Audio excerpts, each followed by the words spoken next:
मेरा नाम नंद कुमार दिलीप जाधव है। वैसे मैं रहने वाला महाराष्ट्र से हूँ। बाकी निमाड़ में मेरे को 2007 से लेके 2022 तक 15 से 17 साल हो गए। मेरा मेन एग्रीकल्चर ही शुरू से रहा है, और जो भी मतलब हार्टिकल्चर से लेके वेजिटेबल वगैरह जो भी क्रॉप है उसमें मेरा टोटल किसानों के साथ सहयोग के साथ हम काम करते हैं। तो सर जो आप एक्सपर्ट हो एक तरह से आप हाँ बताना चाहते हैं, तो हाँ आपके जो किसान भाई है इस खेत के आप बता सकते हो? हाँ। ये हमारे संजय भाई पाटीदार कसरावत, इनको आंबे वाला करके बोलते हैं। ओके। इनके पास टोटली ये समझ लो कि 65 बीघा 70 बीघा ज़मीन है। इसमें 40 बीघे के आसपास ये सब हॉर्टिकल्चर में खेती करते हैं।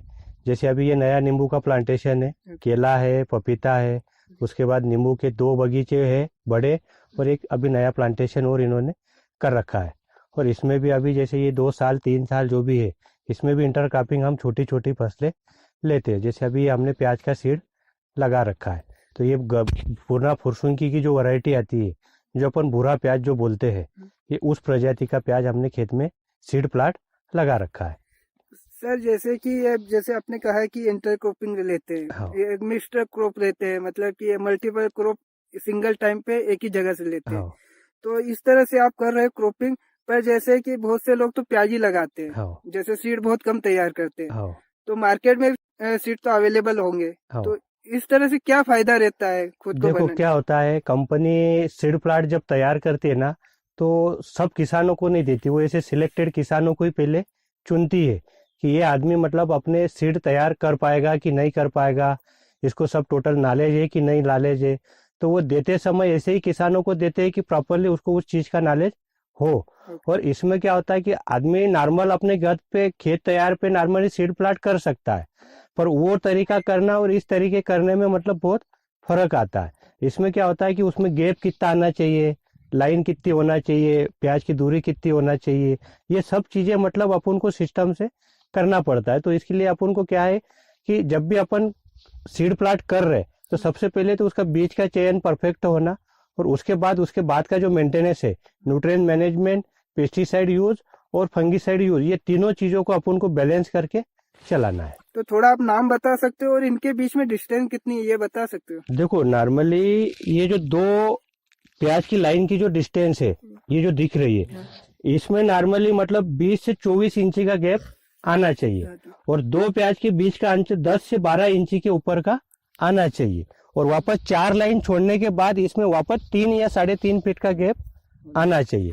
मतलब आदमी काम करेगा तो स्प्रे करेगा तो दोनों तरफ से उसको जगह मिलना चाहिए। मतलब एनी टाइम बाद में जब ये बड़ा होगा, ओके। जब ये फ्लावरिंग स्टेज पे रहेगा, तो इसको अंदर अपन को स्प्रे करना, जो भी काम करना है, ये निंदाई वगैरह करवाना, तो ये उस चीज में अपन को मिलना चाहिए, तो उसको प्याज को नुकसान नहीं हो, मतलब इसके डंडे टूटे नहीं।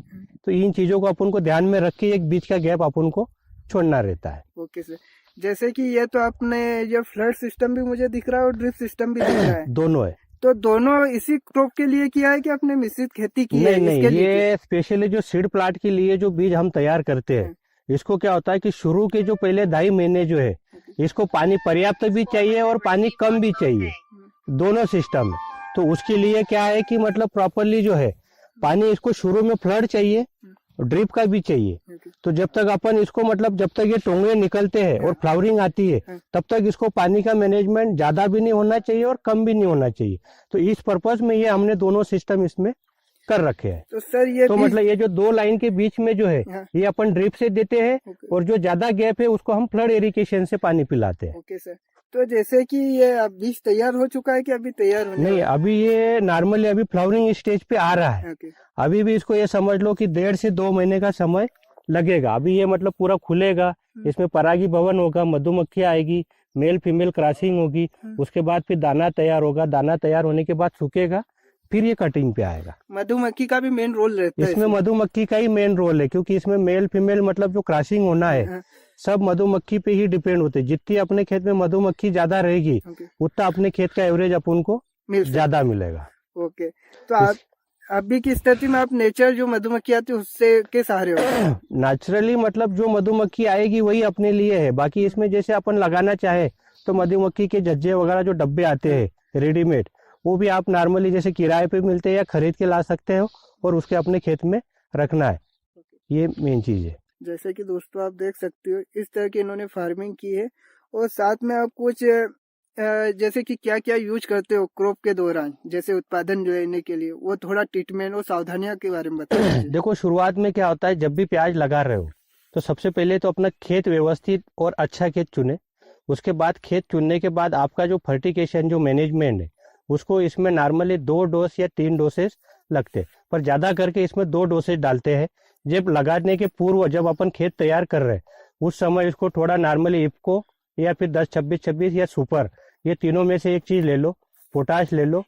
और इसमें साथ में आपको नॉर्मली जैसे थोड़ा बहुत और मिल जाए, हुमिक वगैरह जो भी आप डालना चाहते हो वो आपके ऊपर है, पर इसमें मिक्स करके आप शुरू में लगाने के पहले डाल दो। और उसके बाद जब आपका प्याज जर्मिनेशन हो जाएगा, जो भी जर्मिनेशन होने के बाद 30 से 35 दिन बाद इसमें सेकेंडरी डोज आता है।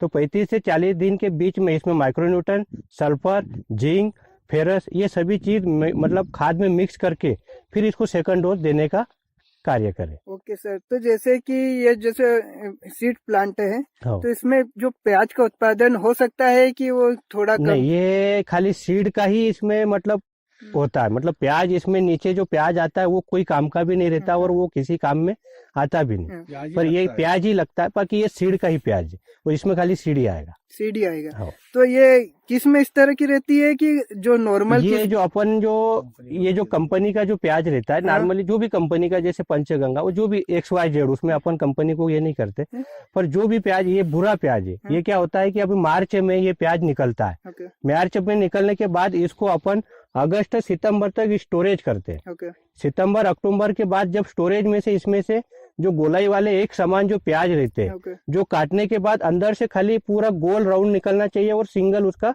हाँ। डंडा निकलना चाहिए, इस प्रकार की प्याज की चटनी होती है। पूरे प्याज के ऊपर के डीरे काट देते हैं। ओके काटने के बाद उसमें अपन को जो प्याज व्यवस्थित लग रहे हैं, अच्छे लग रहे हैं, फिर इसको वापस पूरे खेत में लगाए जाते हैं।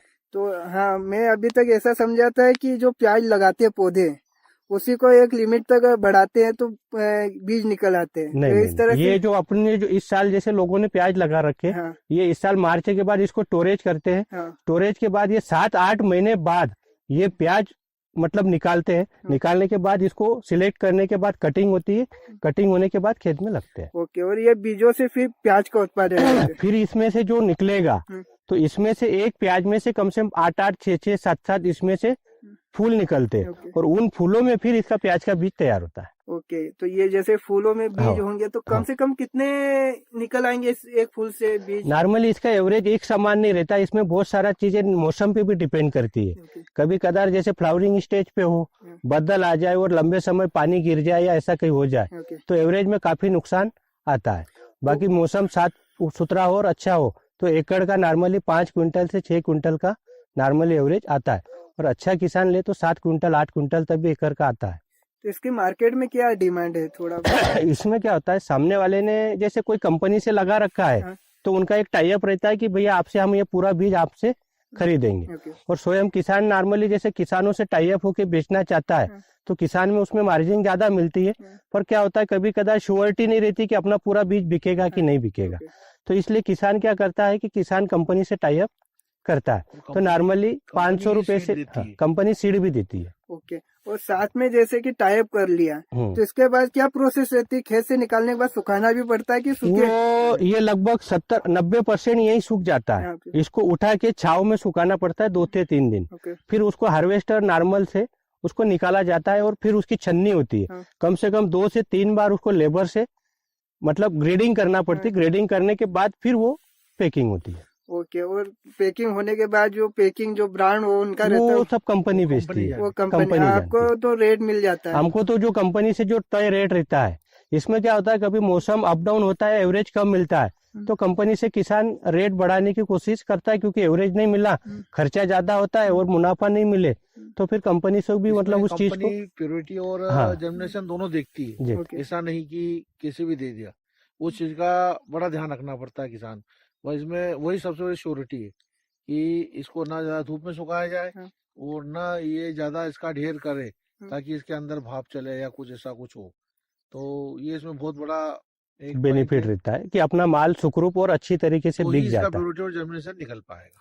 ओके सर, तो जैसे कि ये प्याज की खेती के बारे में हुआ, और साथ में आपने कुछ बता सकते हो कि कुछ फेस किए हो प्रॉब्लम आपके में? इसमें देखो बहुत सारे क्या होता है, एग्रीकल्चर जो एक्सपर्ट आते हैं, ओके मतलब क्या होता है, बहुत सारे आधे अधूरे ज्ञान वाले भी आते हैं, ओके तो वो क्या करते हैं, बहुत सारे किसानों को गलत राह देते हैं। ओके इसमें क्या होता है, केमिकल का यूज कब तक होना चाहिए और उसके बाद मधुमक्खी के संभालने के लिए कौन कौन से प्रोडक्ट डालना चाहिए, इन चीजों का खास तौर पे ध्यान देना चाहिए, क्योंकि मधुमक्खी ही प्याज के लिए मेन चीज है। ओके और इसमें एक, जैसे ये फूल बड़ा होने के बाद जब दाने भरने की पोजीशन में आएगा, ओके तो इसमें इल्ली भी आती है, तो इल्ली के भी इसमें बकायदा आपको स्प्रे का ध्यान रखना है। ओके सर, जैसे कि ये इस तरह से हो गया, और मधुमक्खी के बारे में आप थोड़ा तो बता ही दिया है, जो हाँ। कि मधुमक्खी रहती है, साथ में आप किराए से भी ला सकते हो हाँ मधुमक्खी। हाँ, किराए से भी मिलती है उसके बहुत लिए सारी, लगा जैसे रखा है हमने हाँ, धनिया, जैसे जिसके अभी लिए इंटरक्रॉपिंग, जैसे मधुमक्खी क्या होता है कि स्मेल के हिसाब से जल्दी आती है, तो इंटरक्रॉपिंग में धनिया जो है ओके हमने बीच में, मतलब जो अपनी नींबू की लाइन है उसके बीच में हमने धनिया बो रखा है। जैसे कि ये धनिया है, कतार से हाँ लगा हुआ है, हाँ, इसका मेन पर्पस तो मधुमक्खी को मधुमक्खी आकर्षित के करना है। लिए, मेन मधुमक्खी के बाकी लिए। उसके बाद जो क्रॉप आ जाएगी हाँ, वो अपने वो लिए, अपने काम की। मतलब अब ये जो मार्केट में सेल करने के लिए नहीं नहीं, है। ये नहीं, कंपनी से ये टाई टाई अप अप है। होता है। ओके, तो जैसे कि आप देख सकते हो, ये टोटल 7 एकड़ में प्याज लगा हुआ है, और इसमें जो नींबू के साइड में पौधे लगे हुए इंटरक्रॉपिंग है, तो इनका टाइम क्या रहेगा कि कितने टाइम बाद ये आ जाएंगे? नींबू को नॉर्मली जैसे बड़ा होने में सही साठ कभी मैनेजमेंट करो तो नॉर्मली 4 साल में बड़ा होता है, बाकी उसको सही साठ मैनेजमेंट करो तो 3 साल में नॉर्मली स्टेज में वो अपनी हाइट में आ जाता है, पर क्रॉप चालू होने में 4 से 5 साल लगते हैं। और उसके बाद आपको कभी कुछ जानकारी लेना है तो आपको हम नंबर दे देते हैं। हाँ, ओके, आपका मेरा नंबर बताइए। मोबाइल नंबर है 9770640091। एनी टाइम आप कभी भी कॉल कर सकते हो, कोई दिक्कत नहीं। ये एक्सपर्ट है, और ये तो बताया है कि ये लोकल एरिया कसावत तहसील में रहते हैं। कोई कोई एक्सपर्ट का सजेशन के साथ देखना भी चाहता है बगीचे और ये, तो देख भी सकते हैं पर पूरे वो ज़्यादा दूर नहीं जाते, वो कभी ज़्यादा दूर जाने का होता है तो उसका चार्जेस फिर वो किसान को ओके लग जाते, क्योंकि वो हम ज़्यादा, मतलब बाहर क्या है कि ओके मेरा दोनों काम है, मतलब मैं प्रॉपरली हमारे जो कसरावत तहसील के जो किसान है ओके या आजू बाजू के जो जिले में जो भी किसान है उनसे ज़्यादा संपर्क में हूँ। वैसे बाहर मेरे बहुत सारे बड़े भी किसान भी है, पर मैं ज़्यादा करके फिर मोबाइल पे उनको सजेशन ऐसा दे देता हूँ, उनको ज़्यादा तकलीफ आने नहीं देती। ओके कभी ज़्यादा श्योरिटी हो तो व्हाट्सएप पे वो फोटो डालते, ओके, मेरे से पूछ सकते, कोई दिक्कत तो नहीं। इस तरह से जानकारी आपको मिल सकती है, और साथ में एक नई वीडियो में आएंगे जिसमें नई जानकारी के साथ में आएंगे। यदि आपको प्याज के बीज से रिलेटेड कुछ जानकारी हो चाहे तो आप कमेंट कर सकते हैं, तो आपका जो भी डाउट है वो हम क्लियर करेंगे। तो तब तक के लिए अलविदा सर जी। ठीक, धन्यवाद।